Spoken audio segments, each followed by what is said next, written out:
নবী পাক যেখানের মধ্যে আল্লাহর দিদার লাভ করেছেন, অর্থাৎ যেখানের মধ্যে ওনার ওফাত মুবারক হয়েছে, ওই জায়গাটাই আমার আল্লাহ বলেছেন হুজুর এখানেই হবে আপনি রাসূল পাকের রওজা। যেটা বলুন সুবহানাল্লাহ।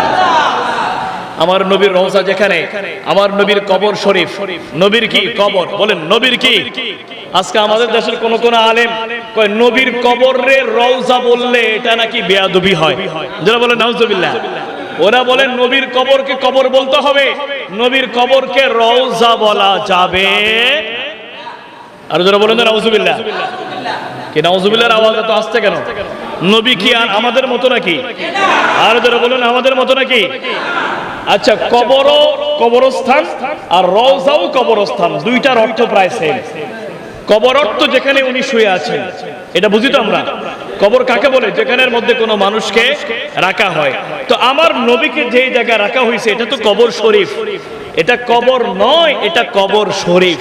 বলেন এটা কি কবর?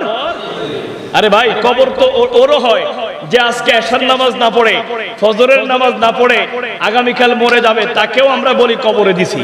বলেন কোথায় দিছি? বলেন কোথায় রাখছি? কবরে। কবরে রাখছি। আর আমার নবীও কি আমার মতো যে এটা কি সাধারণ কবর বলবো? এটা কি সাধারণ জায়গা? বলেন এটা কি সাধারণ জায়গা? এটা সাধারণ জায়গা নয়, এটাকে বলতে হবে কবর মোবারক। এটা কি বলতে হবে? কবর মোবারক। এটাকে বলতে হবে কবর শরীফ। আমি তো বলবো কবর বলার দরকার নাই, কবর বলার দরকার নাই।